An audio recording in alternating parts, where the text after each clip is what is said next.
इमरान बताओ, आले इमरान यानी क्या? पारे के ऊपर है ना, मार्जिन में ऊपर क्या लिखा है? आले इमरान।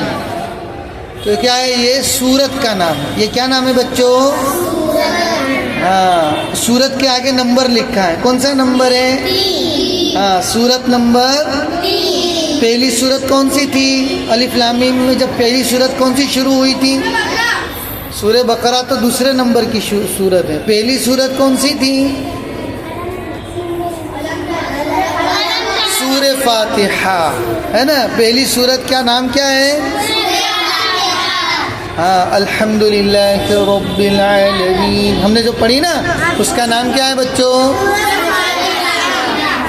दूसरी सूरत का नाम क्या था?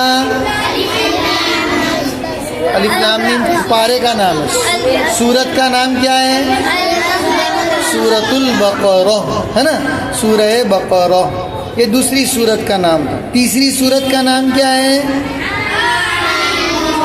आले इमरान। तो वही लिखा है, देखो आले इमरान लिखा है और आले इमरान के आगे नंबर भी लिखा है। क्या? 3। तो सूरत नंबर 3 और पारा नंबर 4। ठीक है। अब रुकू पर आओ।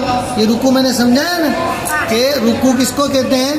जो छोटे छोटे जो हिस्से बनाए गए, हर पाऊ पारे के 4-5 हिस्से बनाए गए, तो उसके एक हिस्से को रुकू कहते हैं। तो रुकू के आखिर में आइन आता है, तो इसलिए वो आइन लफ्ज़, आइन का हर्फ निकालकर वो यहाँ निशानी के लिए लिख दिया कि आइन, यानी यहाँ एक रुकू हुआ। अब ये रुकू में 3 नंबर है ना, 11, 8 और 2। तो अब 11 का मतलब क्या? कि सूरत का 11वां रुकू। अपनी कौन सी सूरत चल रही है? आले इमरान। तो आले इमरान कहाँ से शुरू हो रही है? तीसरे पारे के आधे के पास से। अलिफ लाम मीम अल्लाहु ला इलाहा इल्ला हुवल हय्युल क़य्यूम, है ना। देखो निकालो।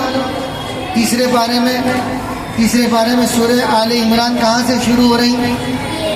हाँ, देखो ऊपर बकरा खत्म होके आले इमरान आएगा। हाँ, पेज नंबर 68। ठीक है। तो देखो यहाँ से ये सूरत शुरू हुई।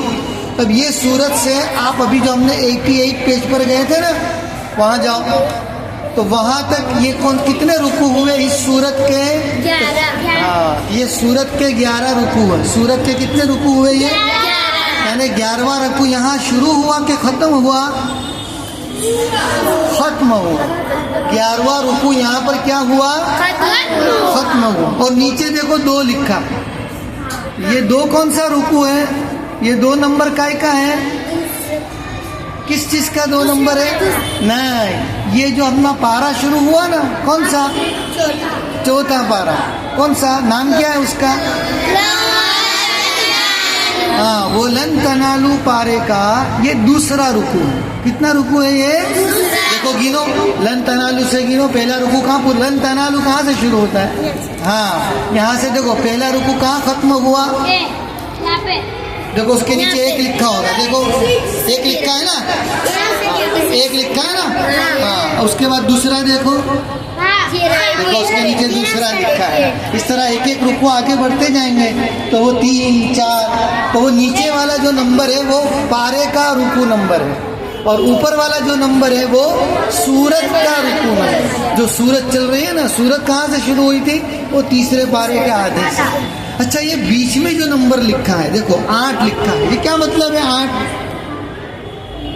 बीच में 8 लिखा है ना, ऊपर 11 है, नीचे 2 है और दरमियान में 8 है।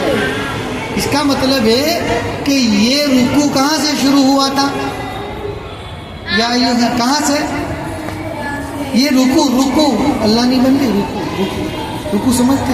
अभी बताया ना, एक रुकू यहाँ से। हाँ, ये यहाँ से मुस्तकीम के आगे से रुकू शुरू हुआ ना, वहाँ से लेकर जहाँ ये रुकू खत्म हो रहा है वहाँ तक कितनी आयतें हैं? ये 8 आयत। देखो गिनो, देखो आपको 8 आयतें मिलेगी। एक एक करके आयत गिनो। या अय्युहल्लज़ीना से गिनो। वो अल्लाह की बंदी, वो अल्लाह की बंदी।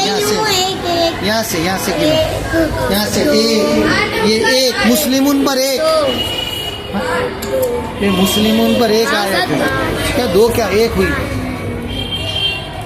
समझती हैं? 8 आयत हुई ना, तो ये 8 इसी तरह हर रुकू में अलग अलग होगा। तो दरमियान में जो लिखा है वो रुकू की आयतें हैं कि इस रुकू में कुल कितनी आयतें हैं। बस समझ में आ गई? तो ये 8 आयतें, कितनी आयतें हुई बेटा? तो ये रुकू समझ में आ गया। ऊपर पारा समझ में आ गया कि ऊपर पारा लिखा होता है और पारे के आगे सूरत का नाम लिखा होता है, ठीक है। और पहले क्या बताया था, पाव पारे को क्या कहते हैं? पाव पारे को आधा कहते हैं। पाव पारे का नाम क्या है? हर पारे के 4 हिस्से होते हैं और रुबू, हर पारे के 4 हिस्से होते हैं, है ना। एक हिस्से का पहले हिस्से को क्या कहेंगे? रुबू। और रुबू यानी रुबू बोलो, रुबू क्या बोलेंगे? और दूसरे पाव को मिलाएंगे तो आधा बनेगा। तो आधे को क्या लिखा होगा? यहाँ निकालो, रुबू निकाल के बताओ। देखो यहाँ चौथे पारे में रुबू निकालो, चौथे में भी तो रुबू होगा ना।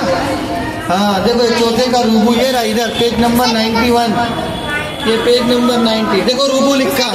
हाँ है ना, इसको क्या बोलेंगे? उसको रुबू, पाव पारा, ठीक है। आधे पारे को क्या लिखा होगा? अनिश्त। अनिश्त बोलो या निश्त बोलो, दोनों बोल सकते हैं। निश्त, निश्त यानी आधा। नाको निकालो, आधा निकालो। हाँ ये आधा, इसको निश्त कहते हैं, यानी आधा पारा। जब उस्ताद कहें कि भाई आधे पारे का दौर करो, चौथा पारा आधा पढ़ डालो, तीसरा पारा आधा पढ़ डालो, तो अपने को निश्त तक पढ़ने का, ठीक है।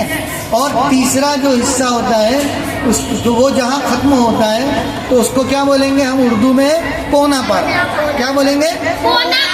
पौने पारे को यहाँ क्या लिखा होगा कुरान में? अस्सलासा। क्या लिखा होगा? हाँ ये देखो अस्सलासा, ये बच्ची ने निकाल के बताया है ना। तो ये पौना पारा, इसको क्या बोलते हैं? हाँ तो ये बच्चे, हमारे जो बच्चे हैं कुरान मजीद के पढ़ने वाले, उनको ये कुरान मजीद के हाशिए में जो कुछ लिखा हुआ है उसको भी वक्तन फवक्तन जितनी बातें लिखी हुई हैं एक एक करके ये बच्चों को समझानी चाहिए। सबको समझ में आ गया? अगर किसी को नहीं समझ में आवे तो पूछ लेने का, उस्ताद ये साइड पर क्या लिखा है, इसको क्या कहते हैं, इससे क्या बतलाया जा रहा है, ये सारी बातें उस्ताद को पूछ लेंगे।